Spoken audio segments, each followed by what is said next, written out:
Good evening, members, and welcome to this meeting of the District Development Management Committee. This meeting is being held virtually in accordance with Part 2 of the Local Authorities and Police and Crime Panels, Coronavirus, Flexibility of Local Authority and Police and Crime Panel Meetings, England and Wales, Regulations of 2020. In summary, the regulations were brought in as a response to the coronavirus epidemic. They remove the requirement for councillors to be physically present in the room. They allow us to debate, participate and vote through remote window conferencing, while the social distancing measures needed to restrict the spread of the virus. This meeting is also being webcast to the public. In a moment you will hear the webcast notice. However, before doing so, can I please remind all members, officers and members of the public to observe the following code. Please mute your microphones at all times unless I have called upon you to speak. Remember to mute your microphone when you have finished speaking. Please indicate you wish to speak by using the blue raised hand symbol on Zoom.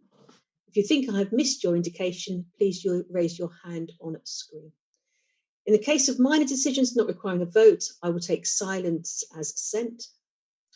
When voting, the Democratic Services Officer will ask each member in turn to unmute their microphone, repeat your name and then state whether you are voting for, against or abstaining from the proposal or recommendation.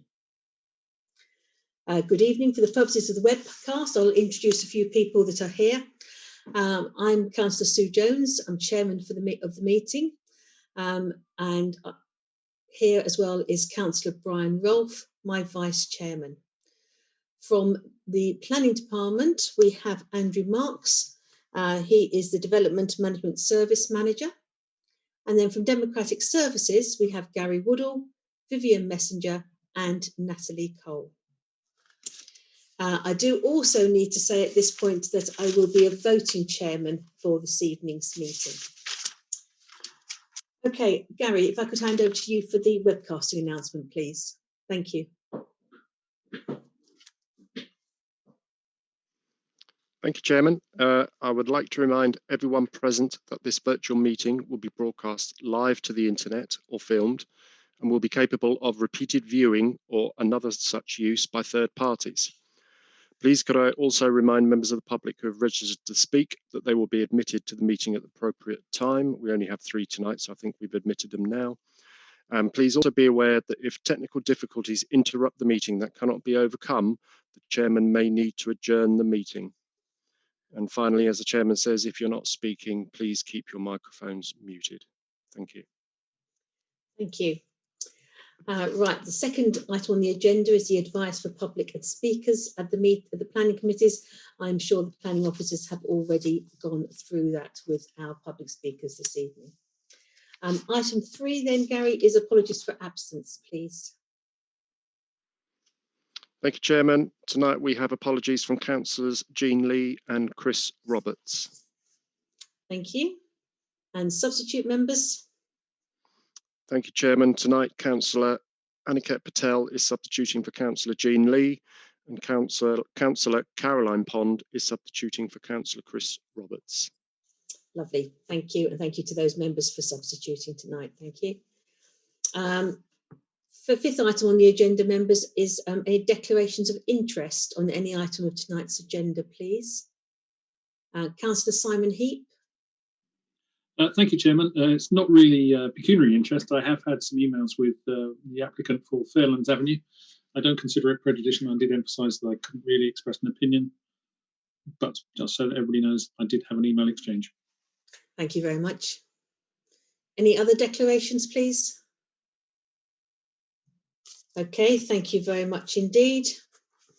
And then item 6 is the minutes of last meeting. Members, you've all had a chance to read those. Are there any comments or questions on the minutes of last meeting?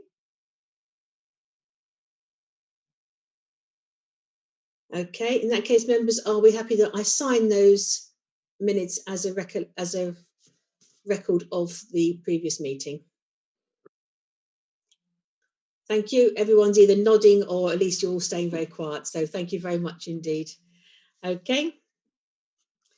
Item 7 is for noting. It's the Epping Forest District Local Plan Submission version, the Planning Policy Briefing Note, which we all now know very well. Okay, but that is to be noted and taken into account during this meeting. Okay, we are now going over to Andrew for our first planning application. This is EPF 1289/20, 37 Fairlands Avenue, Buckhurst Hill. You'll find the note starting on page 21 of your agenda. Okay, over to you, please, Andrew.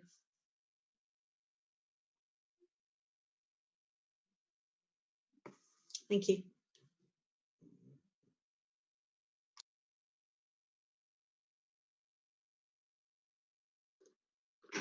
Thank you, Chair.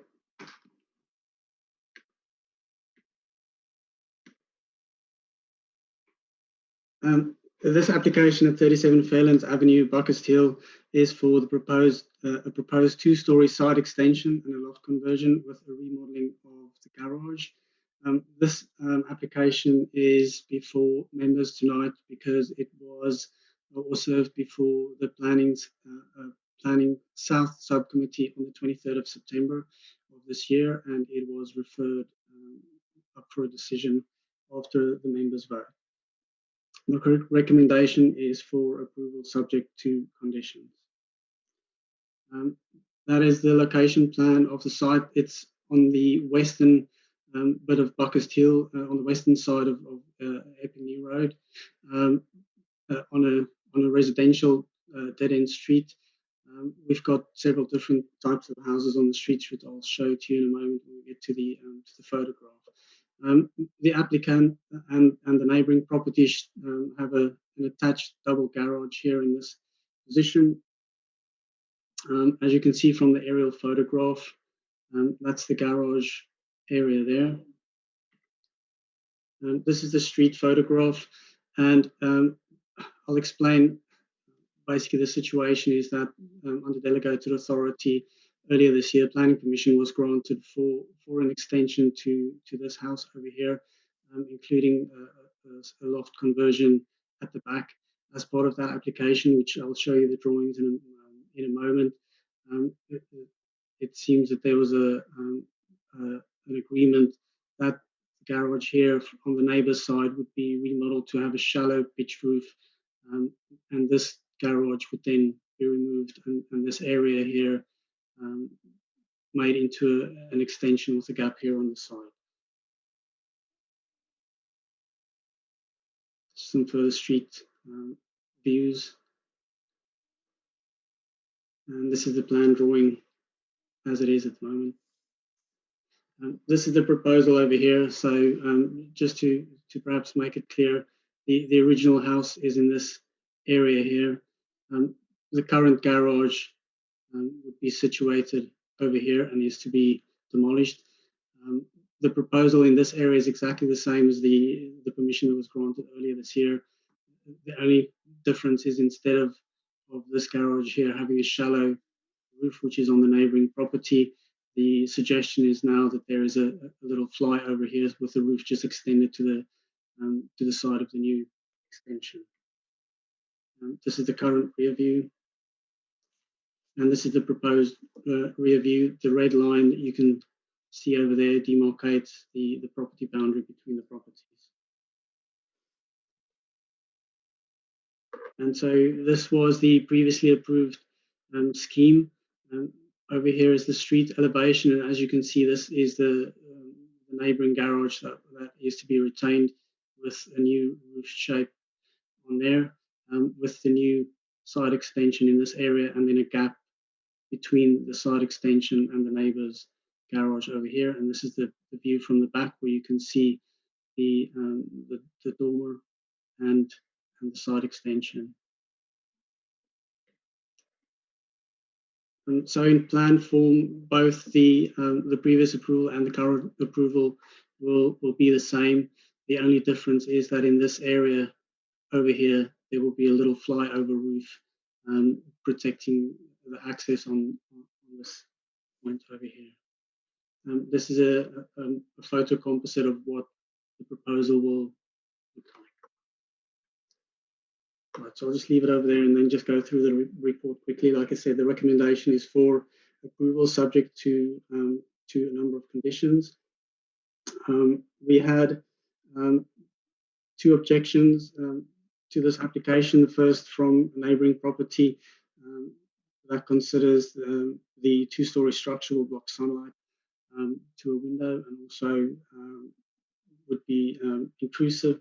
And then Buckers Hill Parish Council objected because of detriment to the street scene because of the loss of the symmetry to the garage. Now, in terms of design, officers feel that because there isn't that much symmetry in the street as a whole, the current proposal is acceptable. It is true that the symmetry in terms of the garage will be lost, but in the bigger context of the street scene, it's not considered that it will make or harm the character of the street scene. In terms of neighbouring amenity, as pointed out before, planning permission has been granted for the 2-storey extension, and it was found to be acceptable at that point. So the only addition to this proposal is the change to the garage roof over here, and basically not having a shallow pitch roof on this garage. So in conclusion, we consider this application to be acceptable, and it is recommended for approval subject to conditions which would include obscured windows on the side to protect the neighbour's amenity. Thank you very much. Thank you. Right, we do have 2 speakers on this item. Firstly, we have Verity Wong, an objector. Good evening. You hear me? Yes, we can. Hello. Hello. Okay, you've got your 3 minutes. Thank you. Okay. Thank you very much, committee, for allowing me to speak. It is actually with regret that I have to have different opinion to my neighbors because I've got a very good relationship with them. The original design, hollow pitch roof, means that I've lost precious storage space. That's why I object at the beginning. And the current design, there is actually already lost some of the sunlight in my hallway due to the height of the 2-storey. However, the main concern now with the redesign is that if you look from the front, you can actually see that this design, not symmetry, but that it looks that my garage is actually part of the extension of my next door neighbor. There's no fence, and that the original one, you can quite see clearly there is 2 distinct type of property, and we are all in the 2 semi-detached houses over there. But this one means that with the pitch top over there and then extension onto my roof, it just looked like that my garage totally as an extension of my next door neighbor. And I think that this is not very good looking for me, and I would lose not only the way, but I think that it will reduce the property house, because when people look at it, you say, oh, it is your garage, it's your neighbor's garage. And so I would ask committee and the councillor to consider carefully of this planning permission, whether, you yourself, you are all house dwellers, and whether you look at your house and then your garage with your next door neighbor. I don't want to object it to have a extension at all, and yet in your garage should become part of the attachment and extension of the next door neighbor. So thank you very much. I would like to urge the committee to consider carefully. Thank you. Thank you very much indeed. Thank you. Our second speaker on this item is Mr. Richard Fish, who is the applicant. Good evening, Mr. Fish. I think you're muted at the moment. Can you hear me now? I can indeed. Good evening. Good evening. Good evening, councillors. I had discussed way back in December last year with my neighbour, Verity, my wish to build an extension. My plans required the removal of my side of the garage. In addition to party wall law, I thought it right and proper that I would offer to replace Ferranti Wong's roof over his existing garage footprint. Ferranti verbally agreed and requested an amendment from my original drawing, not shown here, of his garage to have a gable front on it.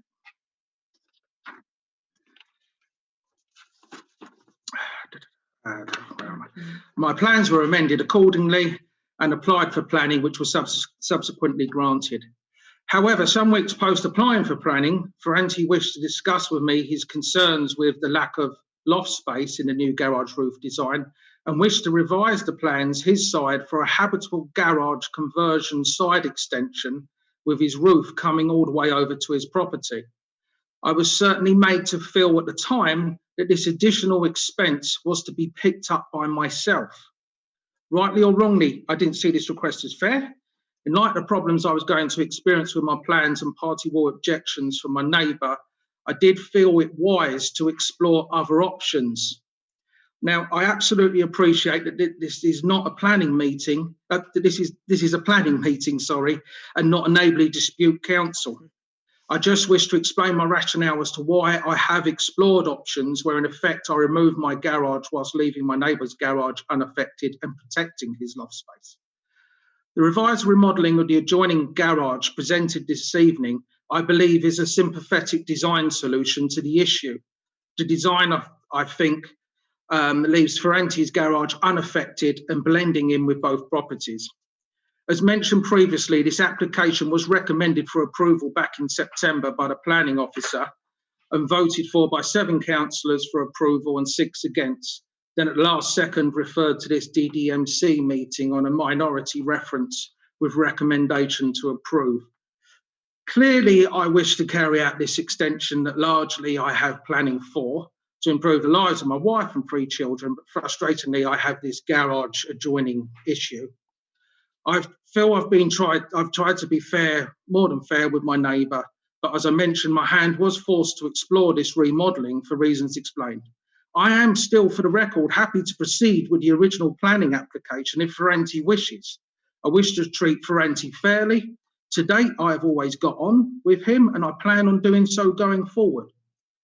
I hope council can understand the rationale and see merit in the remodelled garage plans this evening as a sensible solution forward if option 1 can't go ahead. Thank you, councillors, for your time. Thank you very much indeed, Mr. Fish. Thank you. Right, members, it went to Plan South with a recommendation to grant, came up to us through minority reference, but still with a recommendation to approve. So we have, I've got Councillor Heap indicating to start off, please. Councillor Heap.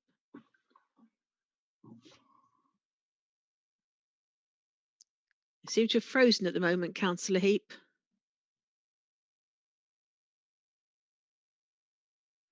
I think we may have lost Councillor Heap, Chairman, temporarily. Yes. Can I suggest that perhaps Councillor Kaufman, you're indicating to speak? Thank you.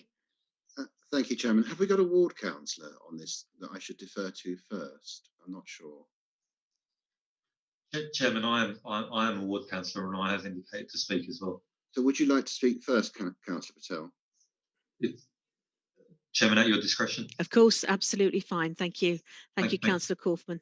Thank you very much. When this application came to Plan South, I didn't comment because I wanted to listen to the presentation. I wanted to see the plans, listen to the discussion and the debate that took place.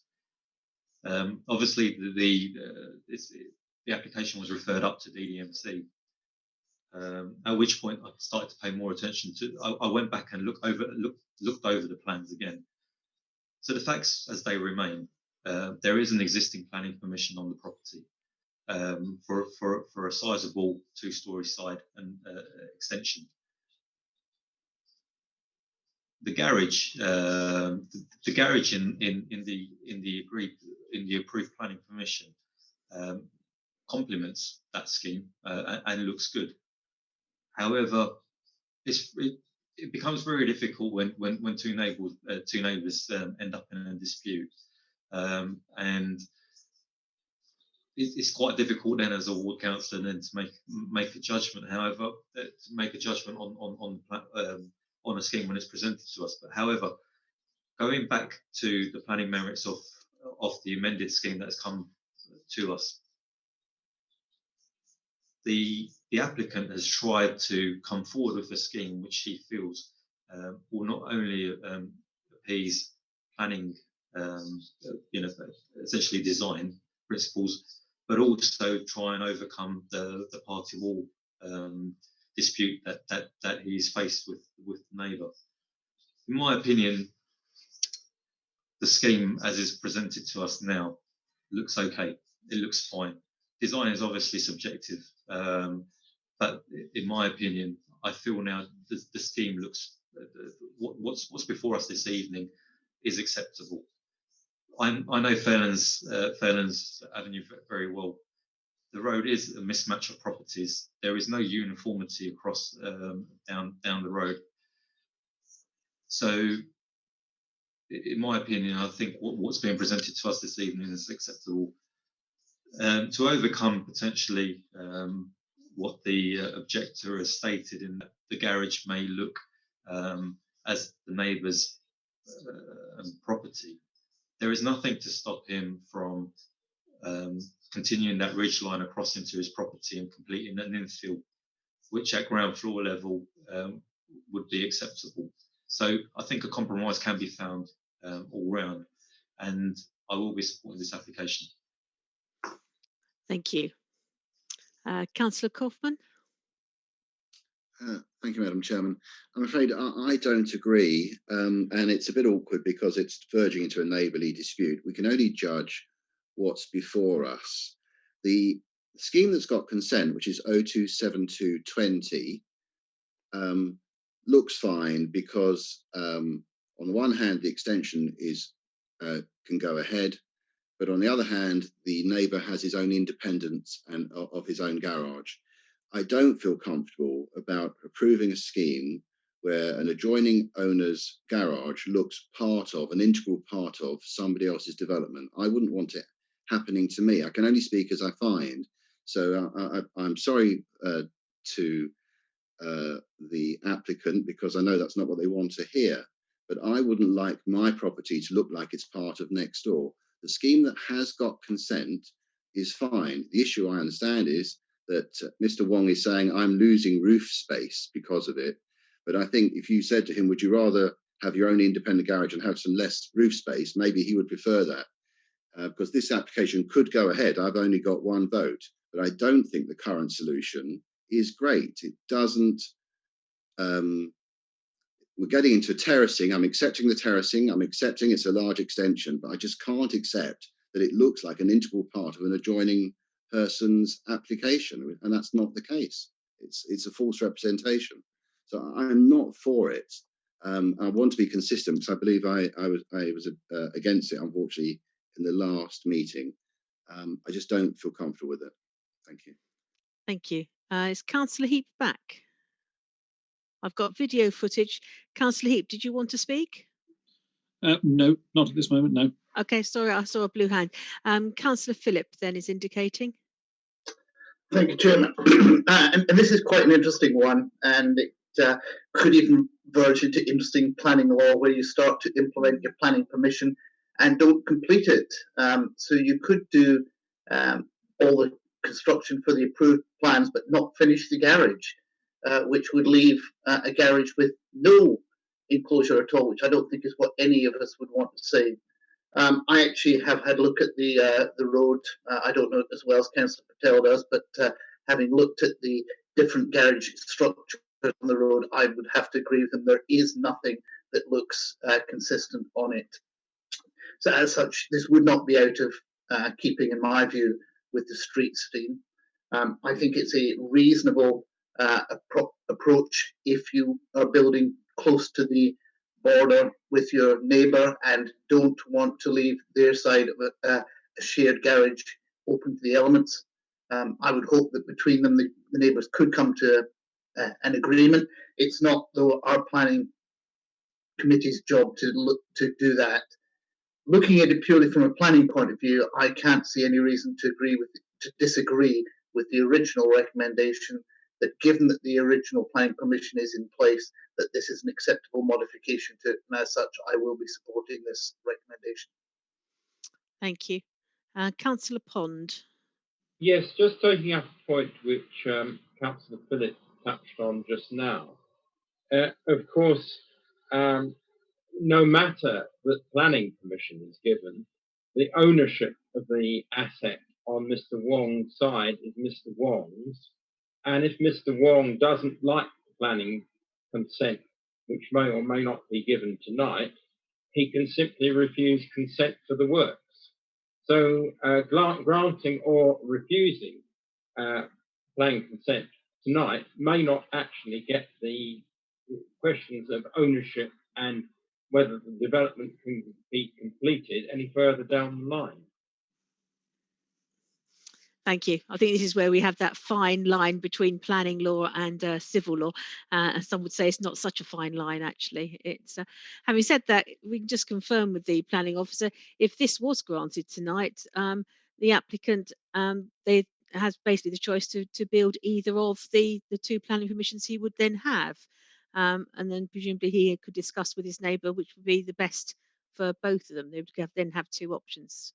Yes, is that right? That is correct, Chair. You can implement, if you've got multiple permissions, any one of them, not a combination, but yes. Yeah. Either or. Yes, absolutely. Okay, have we got any other comments, members? Chairman, Councillor Brady wants to. Oh, I'm sorry, Councillor Brady. Sorry, Councillor Brady. Thank you. You're muted at the moment, Councillor Brady. Yes. That's it. Thank you. I agree with Councillor Kaufman. I think this is extraordinary to have a building where there's very, very large extensions allowed, given permission to Mr. Fish. And then it really does appear as though the neighbour's garage is an extension of his house. I know it technically isn't, but I find this extraordinary. I find it very, very odd. So I wouldn't support this amendment. I think the original plan looked all right. I think it is very, very odd, very strange, and not right to have something like this where it really does appear that the garage it would belong to Mr. Fish when actually it's Mr. Wong's. Thank you. Thank you. Andrew, if I could just turn to you very briefly. We've had a couple of members throwing up the concern that it is it's possibly inappropriate for it to look like the neighbour's garage is part of the applicant's property. Is there anything, and is that a valid planning reason for a sort of? Would that be grounds for refusal? Would that be appropriate grounds or not? Not in my opinion, Councillor. We have to look at the impact on the street scene and the buildings as a whole. So ownership and whether something appears to be in the ownership of one person or another, I don't think it's something that we can take into consideration. Thank you. I thought you might. I just wanted that point clarified. Thank you. Councillor Heap, I've got a blue hand. Does that mean you do want to come in? Yes. Of course. Not particularly about this issue, but it's what Officer Marks just said. We should be able to decide what is right and proper, and I think in this case it does look like it takes over the garage. I'm not sure that's a reason that I would object to it at this moment, and I did disappear for a few minutes, so I'm not sure I should actually vote on it. But I think we should be able to adjudicate on whether that is correct, because it is. You could have anybody planning to build anything on anybody's land, and that's not right. That's it. Okay, thank you. Councillor John Phillip. Thank you. I just have to come back. As Councillor he and I see things sometimes slightly differently. I agree that we have the ability to decide, but we have to decide within the constraints of what planning legislation allows us to look at. If our Chief Planning Officer suggests that this is something that perhaps shouldn't be used as a reason for refusal.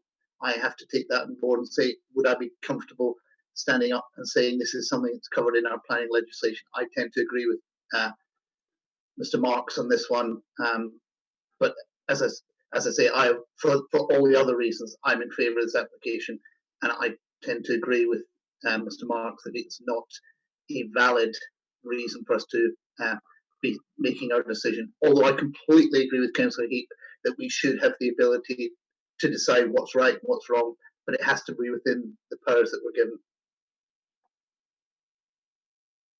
Okay, thank you. Right, have I got any other members wishing to speak? Okay, in that case, members, I'm going to move this to the vote. We have got a recommendation to grant planning permission. So when the planning officer reads your name, if you would like to say whether you are for or against granting or indeed abstaining from the vote. Okay, thank you, Gary. Thank you, Chairman. Councillor Brady. Against. Councillor Dorrell. Councillor Dorrell for. Councillor Hadley. Councillor Hadley for. Councillor Heap. I have to abstain. Councillor Kane, Helen Kane. Councillor Helen Kane for. Councillor Kaufman. Councillor Kaufman is against. Councillor Morgan. Councillor Morgan for. Councillor Phillip. Councillor Phillip for. Councillor Crispond. Crispond against. Councillor Sherburnia. Councillor Sherburnia for. Councillor John Whitehouse. Councillor Whitehouse for. Councillor Patel. Councillor Patel for. Councillor Caroline Pond. Caroline Pond for. Councillor Rolfe. Councillor Rolfe, you're muted. Councillor Rolfe, you're muted. Sorry, thank you. sorry. That's okay. Okay, Councillor Rolfe for. And finally, Councillor Jones. Councillor Jones for. Thank you. Okay, so that's 11 for the application or the recommendation to grant, 3 against and 1 abstention. Thank you. In that case, that application has been granted. Thank you. Okay. Moving now on to the next item is item 9 on the agenda, and this is planning application EPF 2378/20 to Princess Road, Buckhurst Hill, and the report starts on page 29 of your agenda. I'm going to go straight back to Andrew, thank you, who's going to present this. Thank you, Chair. Just on a point of precision, one of our eagle-eyed members pointed out that the reference number is incorrect on this item, and they are correct. The reference is actually EPF 2378/19. So I apologise for that. It's a mistake. Thank you for pointing that out. So some members might experience a sense of deja vu because this application also served before the subcommittee, the South Subcommittee, on the 23rd of September. So it is 2 Princess Road in Buckhurst Hill, which is in the, close to Buckhurst Hill Station. The proposal is for the demolition of the dwelling house on the site and replacement of a 3-story building with 2 commercial shop units placed onto the corner and onto Queen's Road, and then 6 1-bedroom accessible apartments on the upper floors. So this is the site over here. And just to put it in context for you, Buckers Hill Station is right over here with the access that they opened up again a year or so ago over here. This is the short parade of shops with the post office in that location. This is the big Waitrose on the corner of Victoria Road and Queens Road, and this is the one way down, and then you come around the corner and go up Princes Road in a one-way direction. Over here we have a number of bungalows. The footprint that you can see over there is actually the proposed footprint. It'll become clearer when I show you the drawings in a moment. That's the aerial photograph with the big Waitrose over there. Here's Buckers Hill Station in the top right-hand corner. Here's the parade of shops on Queens Road. This is the street photograph from the site, looking from the corner of Queens Road towards it. So as you can see, the dwelling over here has been extended and changed over the years. There are dormer roof extensions on this side as well as on the back, which you will see in a moment. This is the next door bungalow property that's attached to another one to the right-hand side that you just can't see out of shot. This is a slightly wider angle, so you go down Queens Road over here and take a right-hand turn into the parking lot for the station there at the back. This is a shot from the parking lot to the rear, so there's a big balcony or terrace over there and another roof extension. There at the back you can just see peeking out the top story of the building that forms the opposite corner on Queens Road. And this is a photograph up Queens Road with the site here on the left. So these are the buildings across. So this is the one in the opposite corner of Queens Road and Princes Road. This is the Waitrose here on the right-hand side. And then this bottom one, it shows a longer view down Princes Road with this building here, and hopefully I'm moving my cursor slowly enough for you to have a look where it is. That's the application site over there. So that building is proposed to be demolished, and then our building, which I'll show you in a moment, is proposed to stand up.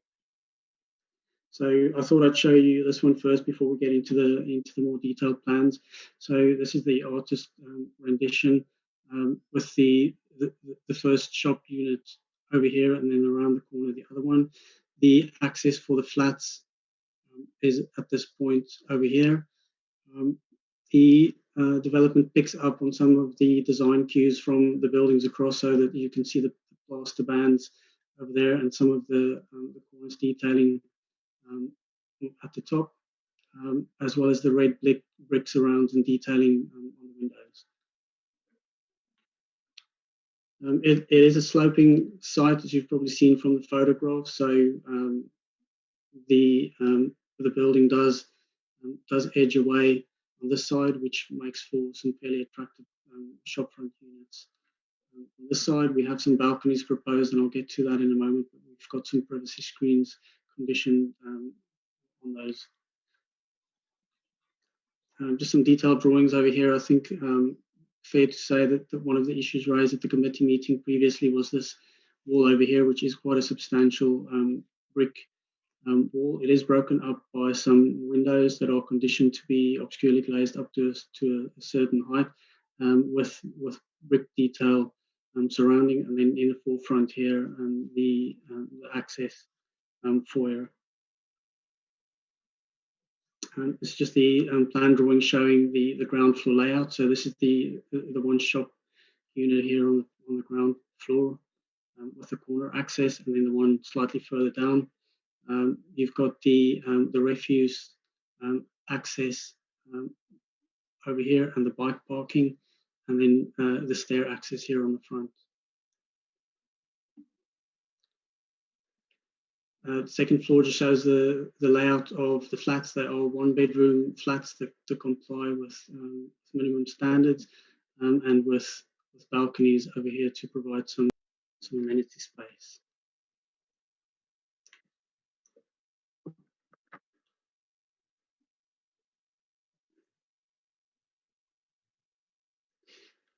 Right. So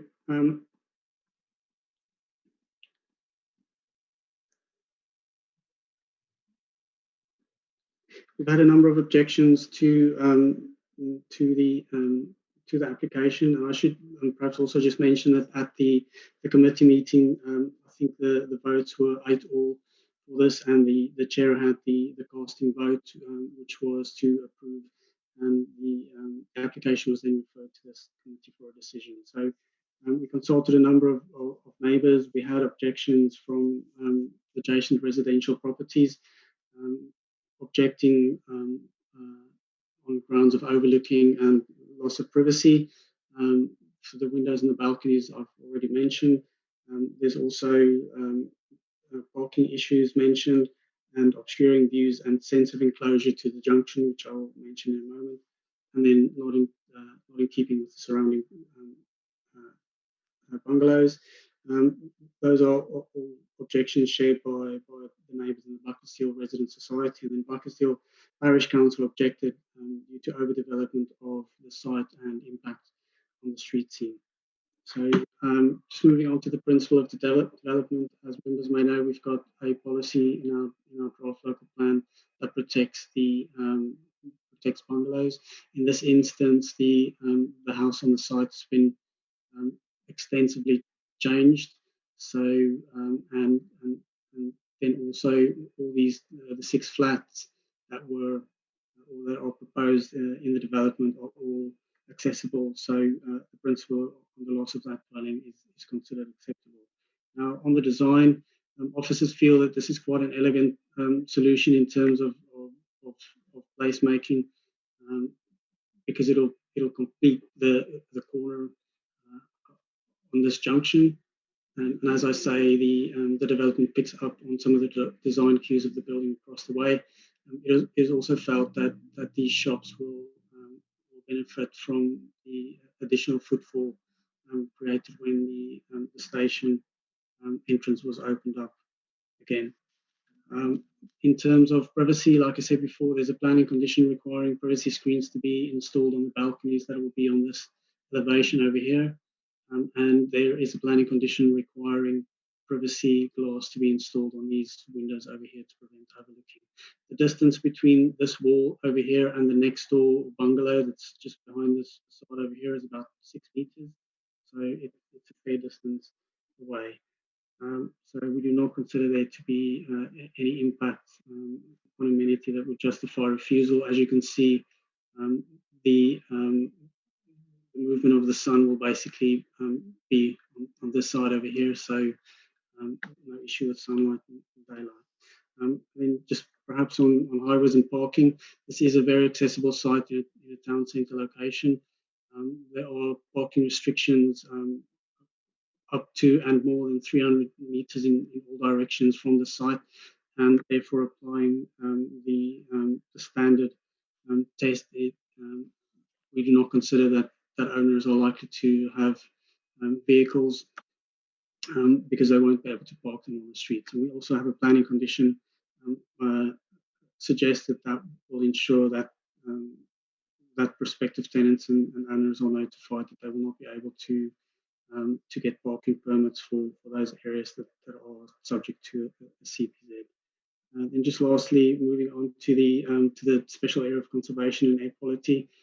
Obviously, new residents will have an impact on the visitors to the forest. So the applicant has agreed to pay the contribution, which is £352 per dwelling. In terms of the special area of conservation air quality pathway, like I said, because this is one of the few truly car-free developments that we do see in our district, it is not considered that the scheme will cause any impact on the air quality pathway. So that concludes the presentation. Thank you. Thank you, Karen. Thank you, Andrew. Right, members, we do have one speaker on this item, Mr. Aaron Breeden. Good evening, Mr. Breeden. Good evening. Thank you. You have your 3 minutes. Thank you. Thank you. Good evening, councillors.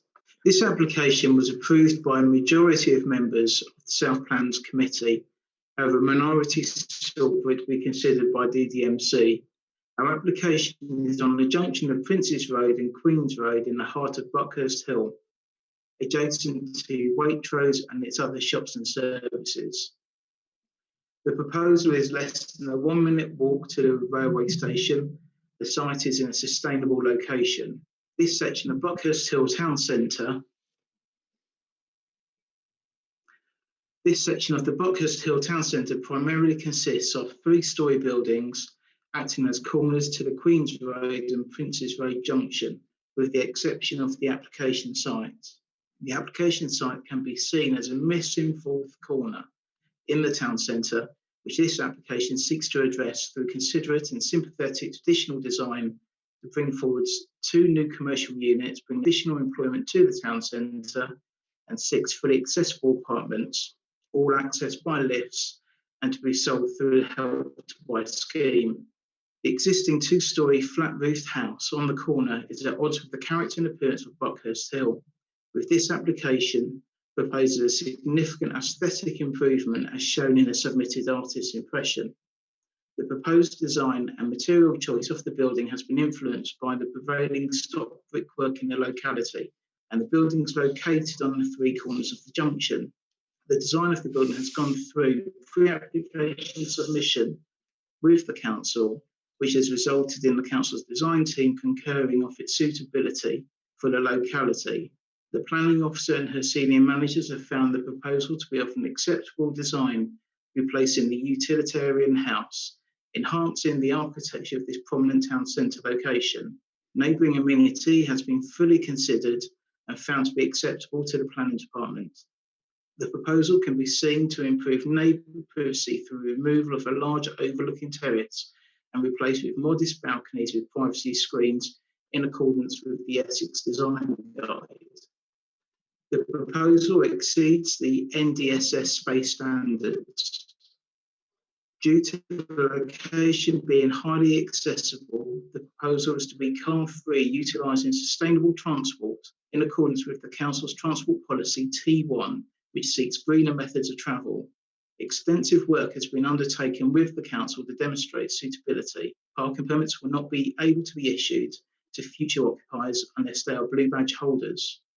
The proposal represents an intelligent use of land in the urban area while sensitively increasing the number of new homes in the district. The design will complement the town centre and will not be detrimental to neighbours. We look forward to your response and support. Thank you very much indeed. Members, thank you. Members, we do have a recommendation to grant planning permission. It went to Plan South with a similar recommendation. I've got several of you indicating to speak. Councillor Patel. Thank you, Chairman. Again, I'm one of the ward councillors for this application site. So just touching on some of the points that have already been made, this is a sustainable location. I welcome the condition of removing parking permits. The problem I have is really the relationship that this development has with the bungalows which are adjacent to them. I appreciate that where this site is located, it's on a cross section. The other 3 corners all wrap around the relevant streets. So I don't know if Mr. Marks can bring up one of the elevations that shows the relationships, but certainly Waitrose wraps around the road. The corner of Queens Road also.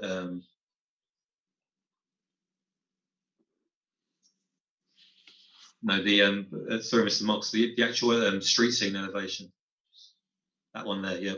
So you can see that where the Queen's Buildings logo is, that wraps around nicely around the road. likewise, where we have the florist shop there, that wraps around the road there as well. And also on the other side, you have Waitrose, which wraps around and steps down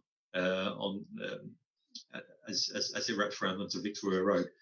However, this development here, in my opinion, is very hard. It is a very harsh on the street. It's very harsh on the street scene. It is just a block. So the relationship that this property has with the bungalows is even more exaggerated. I appreciate that this is the only corner that hasn't been developed so far. However, we need, if a development is to take place on this site or on this corner, I would like to see an extension of that of this development up Princess Road, so that it incorporates the bungalows as well as part of this development. At the moment, I just feel that the block as it stands is harsh. The elevation which will be facing the bungalows again is very harsh as well. Street scene on Queen's Road and its relationship with the properties across the road from there, I think looks good. It complements that side. However, if there was an extension of this site up Princess Road, I'd be more inclined to support the application. Buckhurst is already densely populated, so any more flats is going to add stress. Now, I appreciate that this is a sustainable development, and the parameters around it complement the location. So I'm not opposed to the actual principle of the development on this site. For me, it comes down to the street scene and to that relationship with the bungalows and the harshness of having just a standalone block there on the corner. So I can't be supporting this application, I'm afraid. Okay, thank you. Councillor Pond. Excuse me, I'm a ward councillor, so. Oh, sorry. Okay, sorry. Sorry, I didn't see you haven't got a blue hand up. So sorry. Okay, Councillor Cherbernier. Sorry. Good evening, everyone. Well, I think this development is an enhancement of Queen's Road. Previously, there is the row of bungalows and the big bungalow, which this block of flats will replace with the white fence around it, which is an eyesore. It's very scruffy. And so I think that the design is sympathetic and sensitive. It's an urban development. It's complementary to the architecture of the opposite flats and retail units. And I will be supporting this application. Thank you. Thank you. Thank you. My apologies again. Councillor Pond. Chairman, I supported this application last time round at the subcommittee, whilst inserting a couple of extra conditions. And I see no reason not to support it again. But I would just ask the officer about condition number 21, which relates to air conditioning units and extraction systems. Now, as I understand it, and he will correct me if I'm wrong, there are no permitted development rights in relation to commercial premises. I'm wondering whether we ought to delete condition number 21, and if any air conditioning units are required, to require a separate planning application for them. And I say that merely in the light of experience of what has happened at Landmark House in the Broadway, where my phone has not been silent for some months because of the interposition of air conditioning systems into what was previously thought of as a residential block. So I think this is a potential issue, but I'd like to hear the planning officer's views. Yes, thank you. Andrew, can you come back on that one for us? Yes, thank you, Councillor Pond. You're 100% right. Commercial properties and flats, in fact, do not have any permitted development rights. So, in theory, any extraction equipment or air conditioning units that do not affect the appearance of the building, because that's the definition of development, will need permission. However, I think the condition being where it is a good idea for two reasons. The first is it is that in some instances, flues, ducts, and air handling equipment may be installed in positions that will not materially affect the appearance of the building and therefore may not constitute development in terms of the Town and Country Planning Act. And this condition will allow us to control smaller grills and air vents. And also if there are any air conditioning units to be placed behind facades or on flat roofs. So, and the second, which is perhaps less important in terms of planning, but one would hope that shop owners or prospective owners will look at the planning permission and see the condition there, and then not make the mistake of thinking they can erect because there's planning permission for a shop or a coffee shop or an A3 unit that they also have permission for associated air handling. Thank you, Chairman, for that explanation. Yeah, and I'm sure that if and when permission is sought in writing, planning officers will be very circumspect because they, like me, will have landmark at the forefront of their mind. Thank you. Right, Councillor Heap. Thank you, Chairman. Yes, I did want to bring up the point that Councillor Pond has just raised. But in principle, I approve of this scheme because I think that the white fence that exists around the concrete panelled fence that exists around the corner it really is an eyesore, and that building is in fact really, really ugly. And I do appreciate that it will affect the residents of the bungalows. But on the whole, I think it will be an improvement to the whole area. And I think what it does highlight is how poor the design of Waitrose is.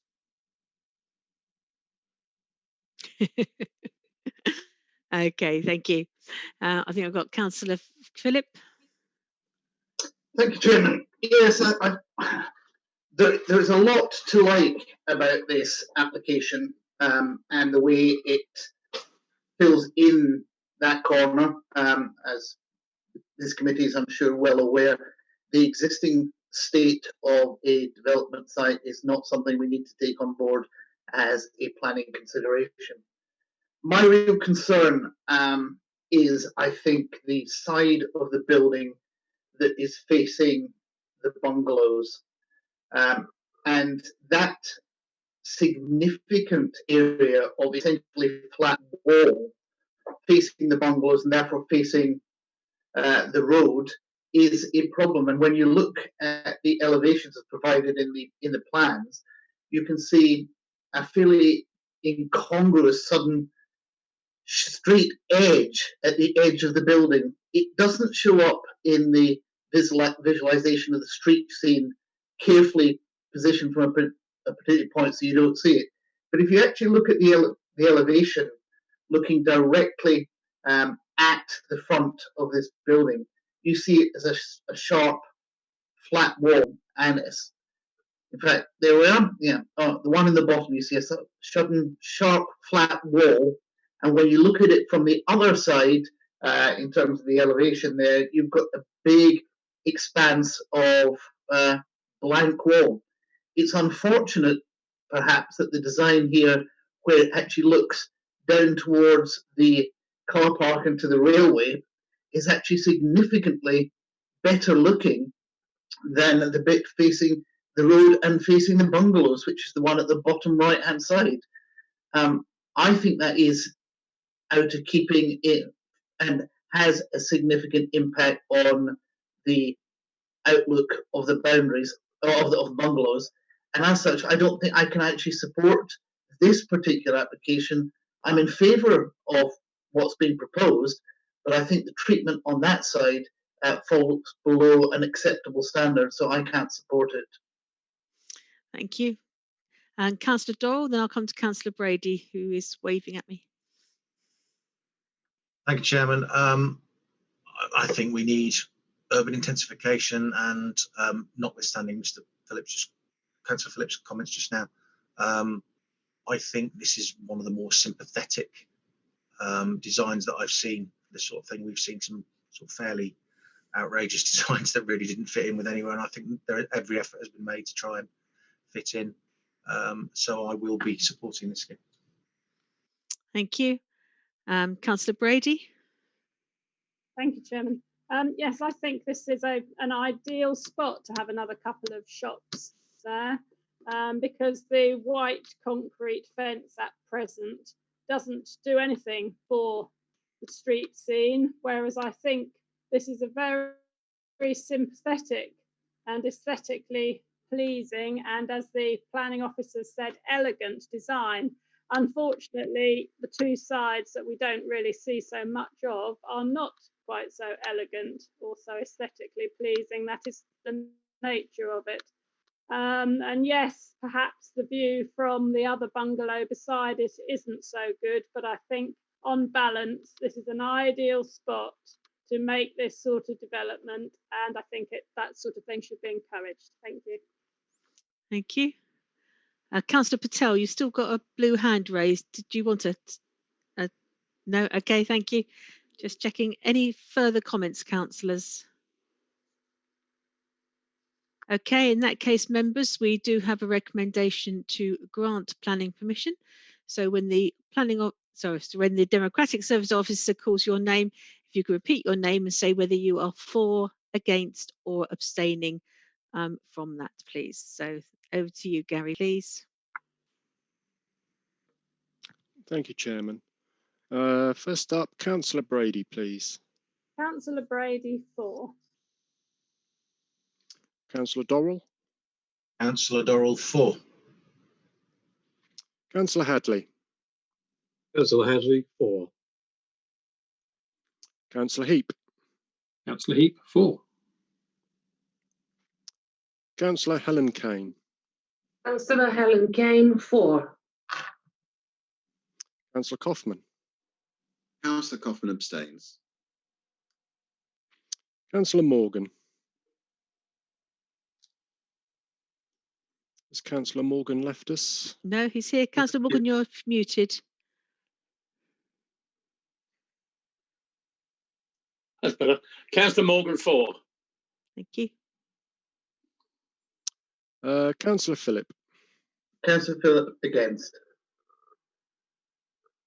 Councillor Chris Pond. Councillor Chris Pond, for. Councillor Shaburnia.